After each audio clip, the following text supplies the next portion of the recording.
Good afternoon, everybody. I'm incredibly excited to have everybody here for this final segment of our wonderful conference. With us today, we have Michael Pirson from Fordham University and one of the founders of the International Humanistic Management Association. He's going to begin by giving us an introduction to Appreciative Inquiry, to learn how we can come together to appreciate what we have and look at a future that's better for all of us.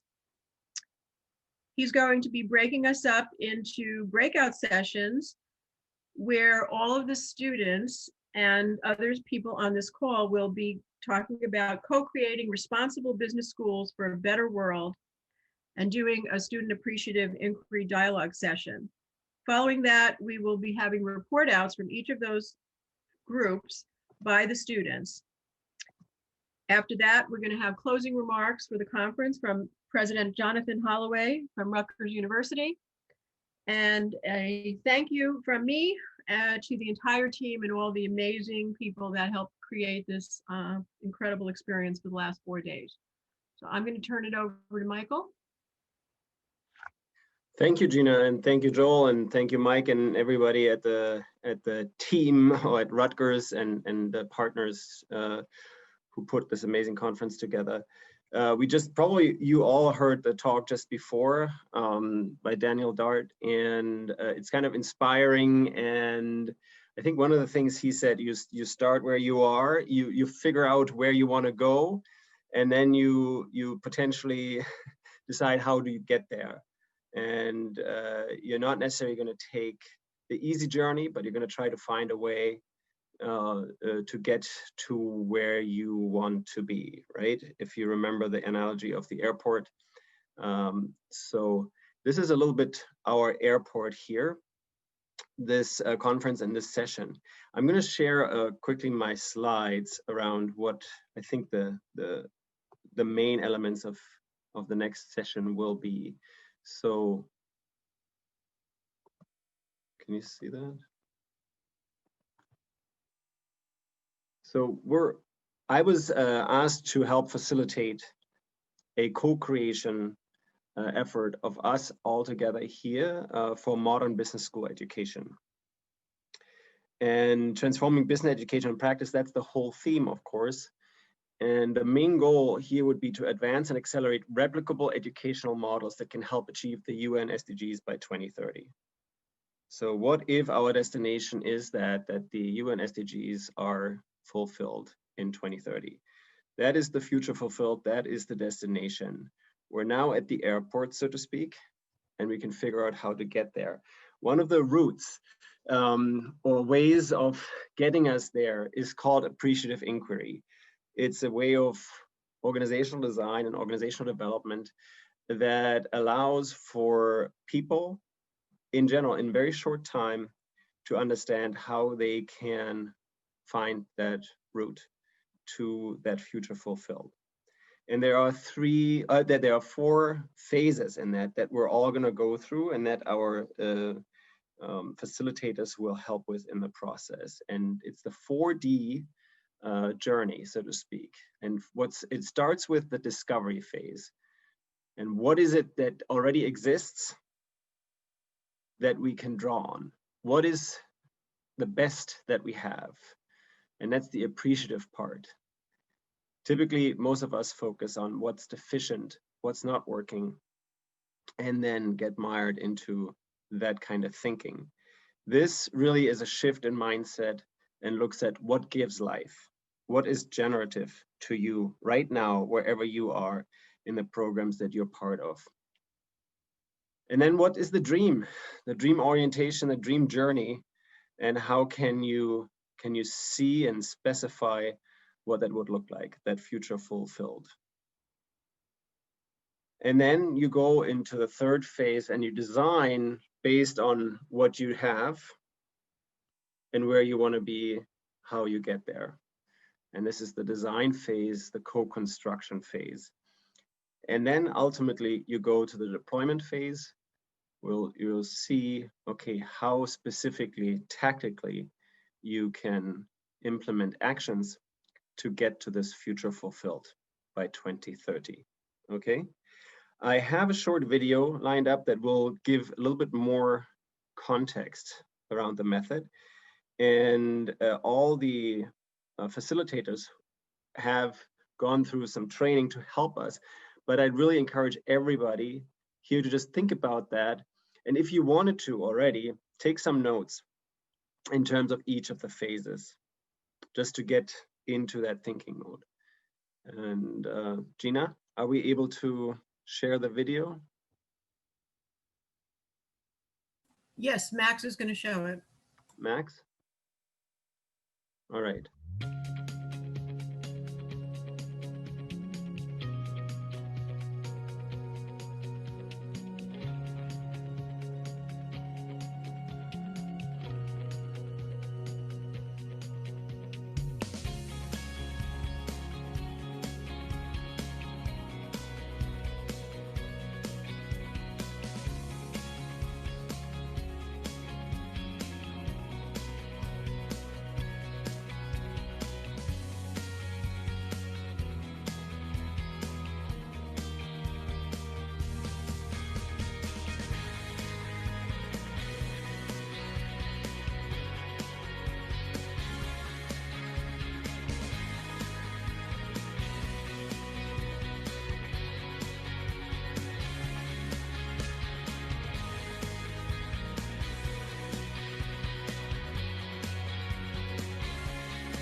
Okay, so I hope that you got the gist of the approach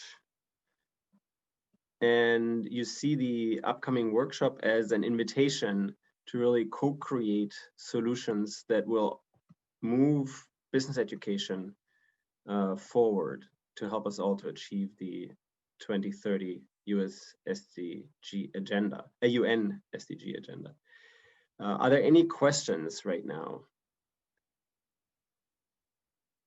And has anybody taken notes? Alrighty, workshop link, please.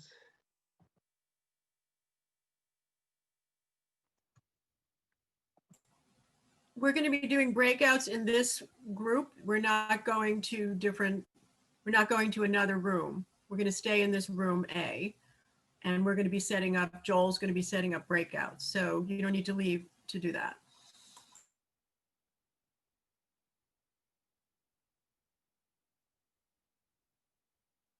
And Joel, are we arranging breakout rooms in a specific way? Do you want to start with that now, or? We don't, thank you, Michael. We don't have a very large group. So we're trying to figure out the best way to do this, and we need your help. I'm going to suggest, since we look like at 31 people here, that we could probably usefully use 2 breakout rooms, one for students and one for the faculty and others. So I'm going to tell you what I'd like you to do, and then I'll tell you how to do that, okay? So first of all, if you're a student from anywhere in the world, I'm going to ask you to rename yourself by putting a 1 in front of your name. For those of you who don't know how to do that, I'll explain that in a second. If you are, Michael, maybe for just now, you could stop sharing this. It'll be easier for me to do this if I can see the gallery. Okay, let me put everybody in gallery. Thank you, Michael. And you can share it again. Can you see the gallery? Because right now Yes. I'm. Yeah, I can see the gallery. I'm fine. Okay, so if you're a student, you're going to be putting a 1 in front of your name. And if you're not a student, you won't. Okay, so this is how you do that. Down at the bottom, if you drag to the bottom, you'll see where it says participants. Yes, if you click in participants, you can find your name. All right, and there's a mute and a more with an arrow next to it. If you click on the more, okay, you'll see a little thing come up, rename. Okay, participants, your name, more, rename, and then please just do this. Just put 1, if you're a student, just put 1 space. Don't put a period or a parenthesis or a colon or anything else, just a 1. So everyone who's a student, please rename yourself right now. Then I'll look and see how many there are, okay? So I want to see every student renamed with a 1 in front of your name, please.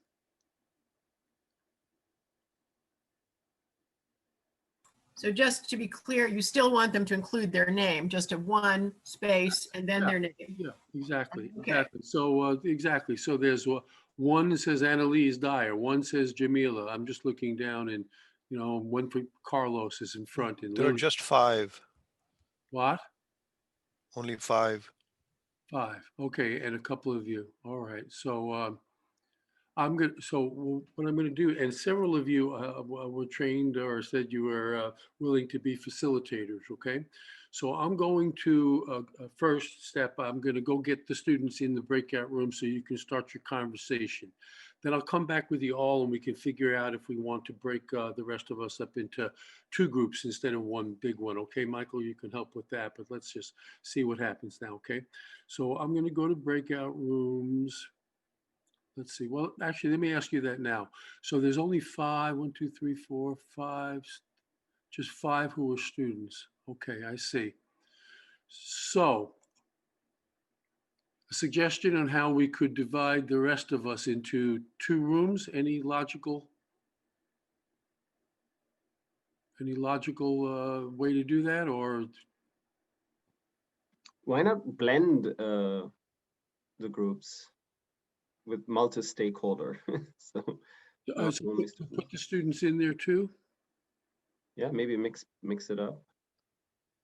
Joel, I think there are 6 students.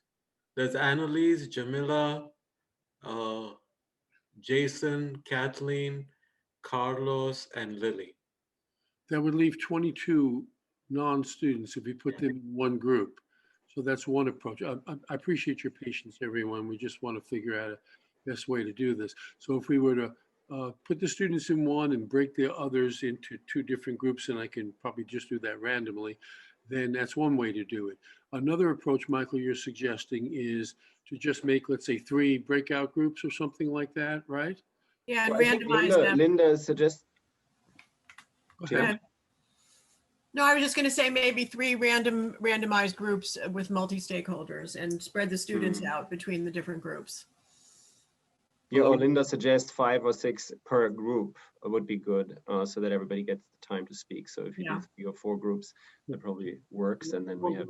And then I could go in and just check in case by the random assignment, it just so happens that all the students are in one group or whatever. But okay, so did anyone object to that? I'll ask for 4 breakout rooms and do a random assignment, and we should have hopefully. How about 6 groups of 5 or 5 groups of 6? I think 5 or 6 maybe not enough for synergy. I think maybe 4. Maybe Okay. 7 or something. I mean, ideally the groups are what? 7 to 15 or 20 or something like that. I'll do 4 just so we can get some critical mass and be more likely that we'll get a mix. Okay. Yeah, we might have more students joining us. We're expecting quite a few more. Are you? We were. So I don't know if they're going to be joining subsequently. What time was this session exactly supposed to start? Isn't it at 1:15? Yeah. So it is only 12:56 right now. Yeah, exactly. The student dialogue sessions were, everyone was supposed to join earlier, but the dialogue session is supposed to start at 1:15. Okay. I know we could use a little extra time, but maybe you want to take a short break and see how many others join us in the next 10 minutes. And start at 1:15, the original time that's listed in the program. Yeah, or even 1:10. If students come in or others come in, I can just assign them, continue to add that once we start. But maybe it's a little too early if you're expecting Gerard.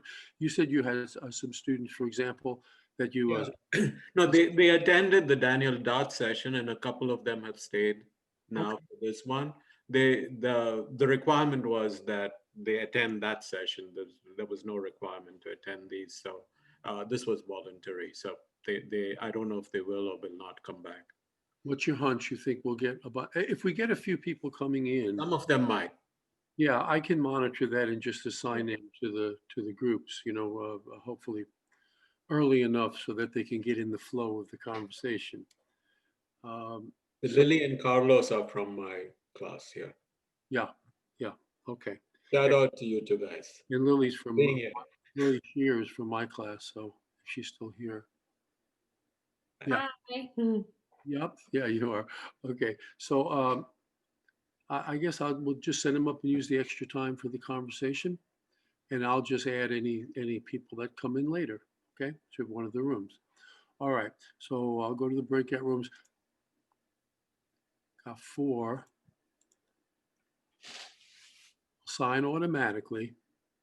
All right, so the numbers won't matter now, folks. You're just going to end up going in the room. But since you put your numbers in, keep them there as students, because I'll go take a quick look at each of the rooms and make sure that we've got at least a few students in all the groups to add to the conversation from your perspective. All right, so I'm going to create the groups, and we'll just fine tune it to make sure that we've got somebody who can facilitate. Yeah, the facilitators will also be students, so they can participate. You can play dual role of facilitator as well as Absolutely. participant. We Okay. want to hear your voices as well, very Absolutely. much. So with your permission, I'll create the groups now, and then maybe we'll add well, we should have some time because there's not going to be as many groups to do a report out after and talk about those commitments. Michael, I just want to reiterate what Michael said. In terms of whoever's taking notes and thinking about reporting out later, what we're particularly interested in hearing about would be the commitments that people are making and what kinds of next steps they would do to get things rolling toward the dream that we're going to create, okay? The next step. If you have a minute of context setting in terms of what the dream was that you're shooting for, that would be good to speak about. But most of the time, we'd like to hear about what the commitments are. Is that right, Michael? you're on mute. Okay, you're shaking your head, so that's Yeah, fine. Michael, why Yeah, don't you put up absolutely. I'm trying to pull up the slide here. Yeah, If with the that, questions, go over the questions with everybody again. okay. You want me to share that now? Yes. Yeah, before I create the breakout groups and send Okay, them. Yes, okay, good. good.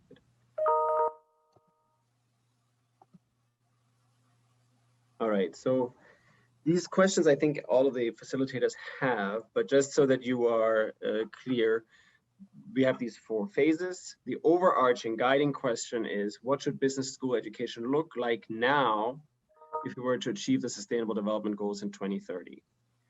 And the first phase is going to be discovery. What programs, courses, or anything that you find and you have experienced exists already to support the SDG agenda? What enlivens you about it, etc. Pinpoint that, round about 15 minutes. Then the dream phase. What should business education look like to empower, enliven change makers like yourself to achieve the SDGs together? And then design what needs to happen to make that dream a reality. And then what next steps need to occur? What can you commit to? That's what Joel was talking about in terms of what we'd like to hear after the session to be reported out. So commitments could be something like, we're going to have a conversation with XYZ group to move XYZ forward. Some key takeaways, or we're going to develop XYZ proposal, and then ideally each of the groups will share those. Thank you all. Thank you for walking through this process. I guess now is sort of time reality check and see where and how we are. I don't know, Joel, you have teams according to number, I believe, right? So Yeah. I believe our team was number 1. Therefore, I'm going to start with team number 2. I think your team is number 4, but okay. Number 4? Yeah. Oh, really? I want to No, request you were I 3. want to request that you do team 3, which is my team, before I have to leave at And we'll 2:45. start with your team, Gina. Who is Okay, the well, order? Katie. Katie. Hello. So do you want me to just report out everything, or do we want multiple people from each group to report out? I think in terms of efficiency, probably one person, but Yes. okay, cool. So in terms of our discovery, we talked a lot about things that were currently going on at the schools that we were all Katie, representing. just the commitments, Okay. Gotcha. Okay. So we committed to steps such as disseminating the materials from this conference as broadly as possible. Each of us would share and educate our parents, our families, our friends, share it with people that we know from our schools. Writing about what we have learned as another way to disseminate information beyond conversations. Gina mentioned that she would continue her work with Rixie and the Student Advisory Board. Deborah was also a part of that. They have a lot of undergraduate courses that have a lot of great sustainability projects. Carlos from FDU was talking about potentially looking into starting a sustainability officer center at FDU that could work with local communities and help educate students at the school about sustainability initiatives, because he didn't find out about them until more recently. We also have K through 12 outreach was really important. So we discussed making more connections between business schools and education schools and colleges. And then specifically steps that we could do to go to local high schools and middle schools, find out what they're currently doing, if they're teaching about sustainability and climate, and finding ways that we could help educate them and get teachers to talk about that. And holding universities accountable. So not only teaching about sustainability, but being sustainable in their operations, whether that's not using plastic or having equitable and inclusive hiring practices. And I think that about, oh, and then exercising just capital, looking at the ways that we're teaching about business finance, and then also divestment at universities, like divestment from fossil fuels and corporations that don't align with our values. Wow, that's a lot. Is there a way that you have people that are committing to specifics that we can track and So each of those bullets was about 1 to 2 people. And you have that information, yes? Yes, I can go back through and add names.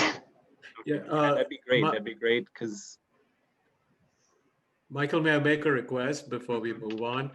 Each one of the reporters, the notes that they have, if they, I guess, send it to either Deborah or to Gina so that we can collect all of this. We're in and a ideally with the name. Doc. We created a Google Doc where each team leader was supposed to be posting their notes in one Google Doc. Okay, great. Thank you. Katie, do you have that link, the Google Doc? Yes. So if you just entered those commitments and the names behind it, that would be great. Perfect. Okay, let me just move all of our information down into our section because we were the only ones using the Google Doc for a while.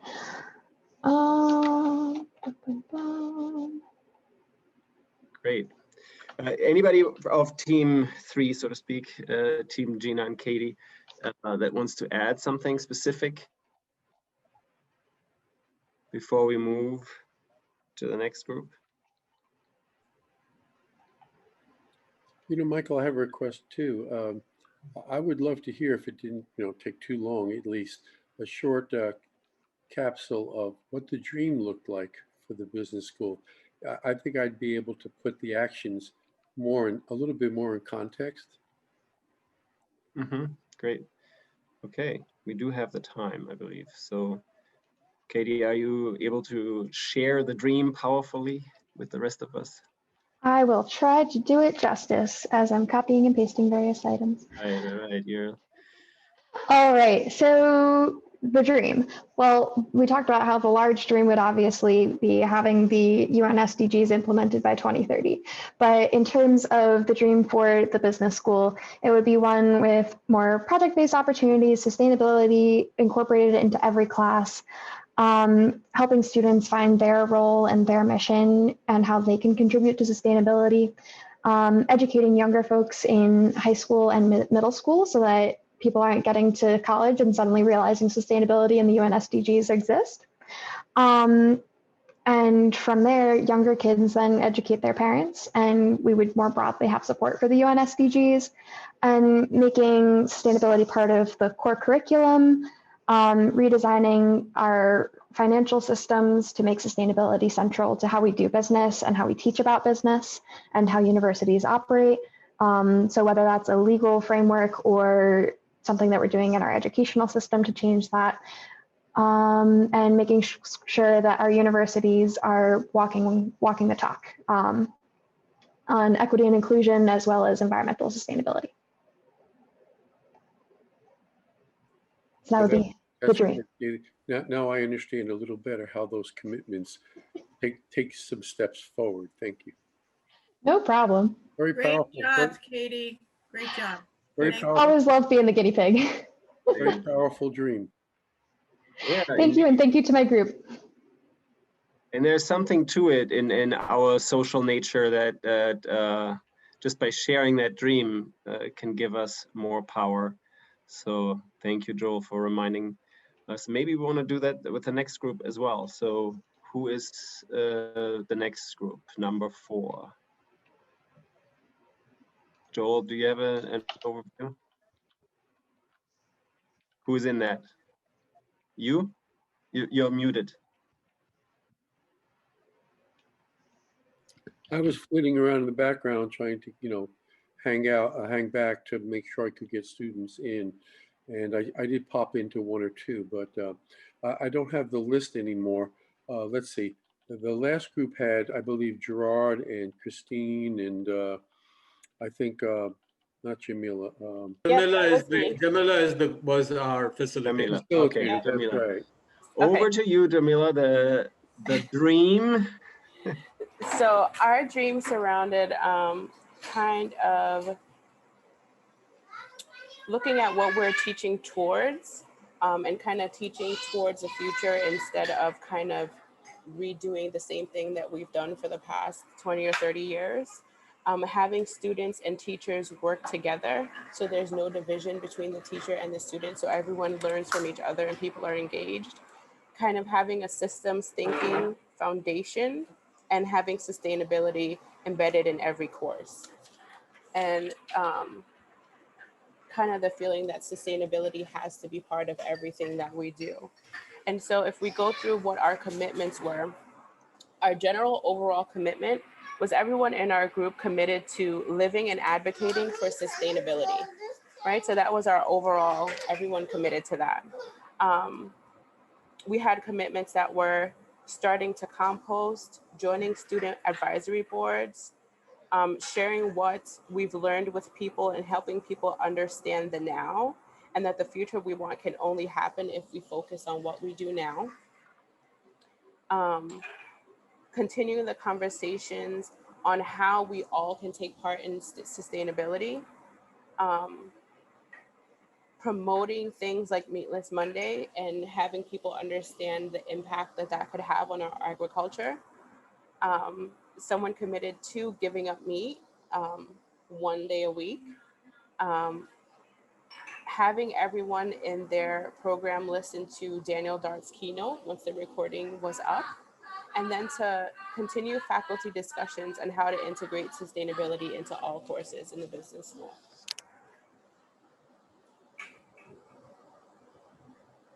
Got it. That's inspiring in many ways. A lot of actions on the individual level. Are you able to put those commitments into the Google Sheet as well, the Google Doc, Jamila? Yeah, I can do that. I actually wrote everything down on paper, but I'll type them out into the doc. Okay, super. And if you can put the names behind it, if that's something you know, that would help as well. Yep, Great. definitely. Great. Is there anything else that your group wants to share? Anybody from Jamila's group, I'll call it.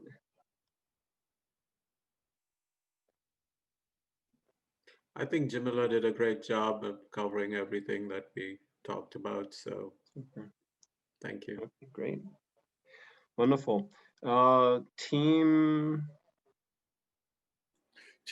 one was, I remember that was Annalise, Terry McNichol. All right, Annalise, Like that. So you're on. So some of the key dreams that we came up with were we really wanted to see more interaction between the schools and the communities. We wanted more partnerships between volunteer programs and a business school, and how maybe making requirements for people to put in volunteer hours. We also thought that it would be really important for the community to be involved before even getting into college, and maybe our volunteer experience could go into, like what Kathleen was saying, like a K-8 or K-12 program where you can teach people before they even get here, because part of this is that people don't know about some of these things that are out there, and just being more informed. And another thing was bridging the gap between what we're learning in our business schools and what could be learned through our science majors and different outlets in our schools that we already have available to us, and why not take advantage of them? So some of the commitments that we had, I know on the student side, we had Alexa, Marisol, Priyanka, and we had someone from Malaysia, we had Samira. They agreed to take part in more community development, which they are already taking part in a lot, and volunteering and being student representatives. They want to be facilitating change makers and giving these opportunities back to all of those around them, and sharing their personal experiences with what's available at their school to those who might not know. They wanted to also put an emphasis on individual involvement. So they're going to put all of the heat down on their friends that they have to go out and be the ones that volunteer into these things. On the out of college perspective, we had Terry, Karen, Maria, and Noah. They all agreed to get involved and take part in this. One of them was to be more overt about the SDGs in their business. They wanted to also offer coming to teach if there was a need for this cross-disciplinary kind of action, where we want to teach something that necessarily might not be available in the business school, and have somebody in there that is willing to teach this. They also wanted to offer as a conduit to bridge the student involvement with students to these networks and these volunteer programs and in the internships and stuff like that. So. Is there Great. anybody from that team that would like Anyone to else? add? Yeah, great job, Annalise. I thought that really covered it nicely. Wonderful. Well, thank you, Annalise. And you also are able to put this, the commitments into the Google Yeah, Doc? they're already on the Google Drive. Super, perfect, great. All right, then last but not least, Jason. And I actually had a great partner in this. Lily did a great job actually taking notes on this for our discussion. So I'm actually going to let Lily kind of report out on what we came up with for commitments. Thank you, Jason. Nice to meet you all. My name is Lily. So for the dream side, we talked about how it would be really great if students had more opportunities on college campuses, or I guess even at other levels, to contribute to such efforts. If we had clubs or campus activities or even a sustainability center, I think that was mentioned across several groups already, but it would be a great way for people to really bring apart this importance to the world. We also had a member talk about if we have a more top-down approach to sustainability, it would really reinforce things from a higher level, such as grad programs and having incentives to really implement goals both outside and inside the classroom. So it would be necessary if we could have like more strict policies to really invest in those efforts, such as with people in power, like governments or other schools, to really take action to encourage students and schools and anyone who works in such organizations to really make those changes happen. And we also talked about such requirements for students to take sustainability courses, make it more of a thing in college, more well-known and more applied, especially with ethics classes, to maybe bring in more sustainability topics to those to really tie in values and compliance with sustainability. And in relation to the commitments, we talked about having programs that are readjusted to really commit to sustainability and share that with classmates and make it a real priority for students altogether in the education system. And we also had the idea to start committing to startups and businesses that are more aligned with the Sustainable Development Goals. One group member also said we should share information about sustainability with our colleagues, such as resharing a LinkedIn post or sending it to other people, and holding informational sessions at workplaces, clubs, other group events, just to spread the word and show the importance of it, because if people don't have the awareness, they're not going to be able to act on it. And we also had the idea to teach the Sustainable Development Goals for younger generations, not just at the college level. It's important to start early on, and again, ties back to the whole idea of putting it into the regular curriculums. We have someone who said they want to commit to giving extra input on alternative sustainable approaches and have options to work with more driven industries and use your network to help with outreach and financing if possible. There was one group member who shared the example of having a sustainable contest in their school where they had to come up with a business idea, but it was required to be related to a sustainability practice. And this really helps encourage people, regardless of what they're pursuing in college or their career, to be involved. We also had someone suggest that they can bring biotechnology and biochemistry researchers into the business schools to help build up those projects and have an impact on the Sustainable Development Goals in a positive way. And in general, some of us said we just need to be more conscious of our everyday actions. While that seems like something silly, it is true. It does matter. And especially in my class with Professor Farias, it does make a difference. And then as a group, we actually talked about planning to connect on LinkedIn and follow up on these goals and check in with each other so that we can continue this encouragement and commitment. So that is what we have for our group. Great, thank you. Thanks so much. I actually want to share that my commitment was to do something similar to this session with the faculty at Fordham and alumni and students and involve them. So I'm just throwing this in there as well. And Michael, I actually did add our group with names to the Google Doc as well. Super, super. Thank you, Jason. So I guess, Joel, I'll turn over to you. I think everyone, and specifically the student facilitators, thank you very much. Thank you all for being here and getting involved. And I encourage you all to sort of maybe play with this appreciative inquiry idea. many of the meetings can be more focused and more generative that way.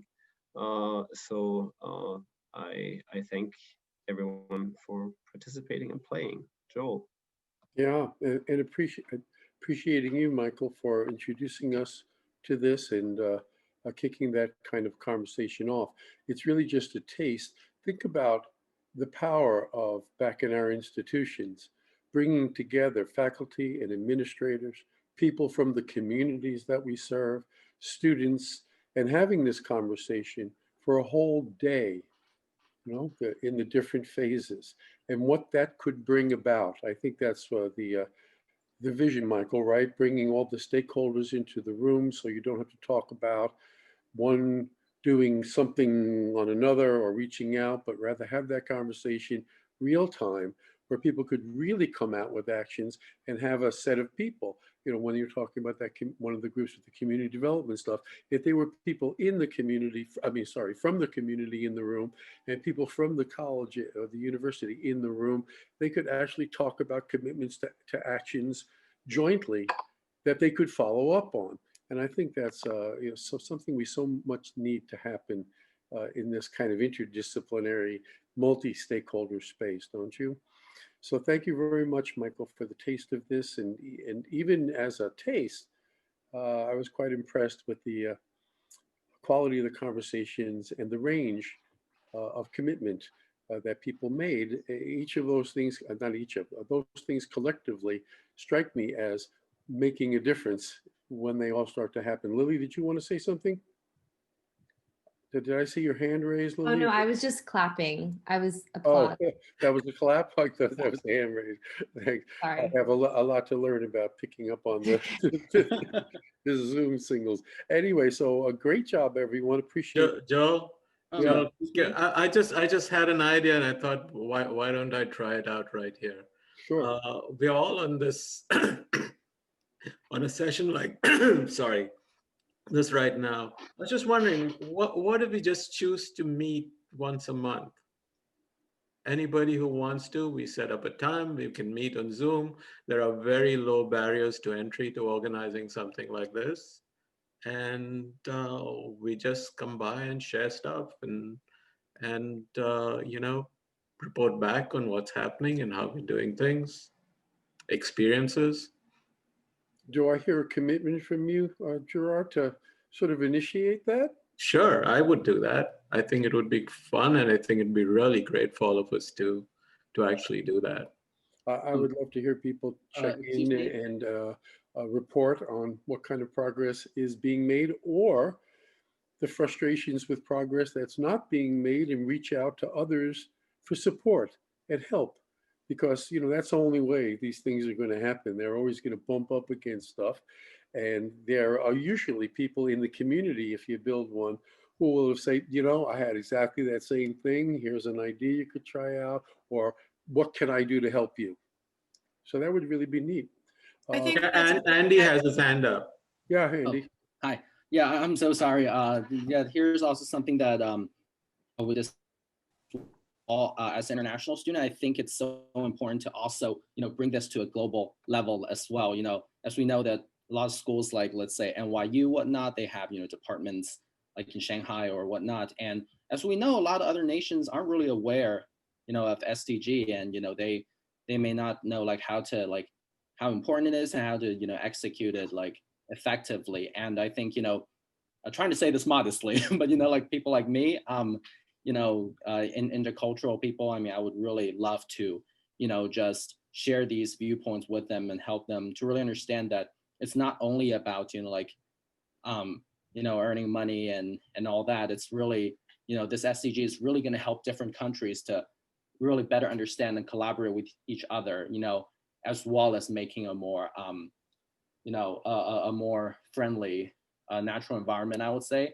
And another thing, I've actually been on like missionary trips to like those northwestern, I would say, more impoverished areas in China. I mean, like for those people, like if we could educate them, of course we along with financial support, if we could educate them about sustainability and how things could be used more like efficiently, I think that would be a great economic and ecological, improvement as well. So I would really aspire to do that. And if there's any, similar opportunities, I would love to do what I can to help. Thank you. And yeah, I'd just like to add one little thing to that, but I think it's very, very important. The learning is not just from the west to the east, it should be the other way around, or from the rich to the poor. So I think we have a lot to learn about living from the poor in the world. We have a lot to learn about living sustainably from the poor in the world. And I think, so it's not just unidirectional, it should be mutual. And the many indigenous peoples around the world who've been doing this for a long time and seem to get marginalized and unheard in this process. It's unfortunate. Andy, you're absolutely right. I mean, if you've, for me, listening to all the different range of things that were talked about at the conference, people talking about programs and needs and activities, and a lot of our keynotes and inspirational speakers, this I hope is looked at as the beginning or the early parts of what needs to be a continuous, lifelong kind of process for our society, for all of us in the world. So let's just keep this ball rolling, have another year of and other kind of conferences, and be able to hopefully have more and more inspiring, dreamlike things to report as we go forward. Thank you. Thank you. I just wanted to add, this is a wonderful conversation. I'm going to be hopping off in a second, but I think this was wonderful follow-up ideas, and I'm going to suggest that we convene, a few of us, next week and plan a follow-up plan, taking all this input into account, and we'll get back to everybody with those next steps. Thank you, everybody. I'm going to go over now, and we'll see you at 3 o'clock. At 3 o'clock sharp for by 3 o'clock, everybody should be in the webinar. President Holloway in the webinar room, right, Gina? We should have President Holloway in the webinar room, and then stay for the thank yous after that. Thank you. If we were all here in the room, I'd have us all make a circle and give each other a pat on the back. Okay. Yeah. Thank you very much. Yeah, thank you. Thank you very much. I'll see you soon at the other meeting. Also, would it be helpful to have a shared Google sheet where we could all put our emails for a follow-up conversation to this? Or is Gina going to follow up with everyone? Is Deborah here? Deborah, are you here? Yeah, Deborah's here. Yes, I'm here. Deborah, did you hear what Katie did? Can you actually just repeat that, Katie? I'm sorry. Of course. So Gina mentioned that she would follow up with people in a week, but I wasn't sure if that would be conference-wide or if our group that's on the call right now, I can real quick make a Google sheet to have an email list that we could contact each other to follow up. Would that be worth it? I think she was thinking committee-wise, but please feel free to reach out, to do that Google Doc and get the contact information just in case she wants to expand on it. And like Edith said, we could also put the emails in the chat because we're saving the chat transcripts. Great. Yeah, it would be good to have a list of those who are willing to be on that list and being in communication. It takes a village, it takes a world. We're not alone in this. I think you can get that and hear that, and I hope be reassured by that. So anyway, thank you all very, very, very much, and thanks. Thank you guys so much for putting this together. This was really a really great experience. Glad you enjoyed it. All right, see you all at 3 o'clock. All right, see you guys soon. Bye, thank you.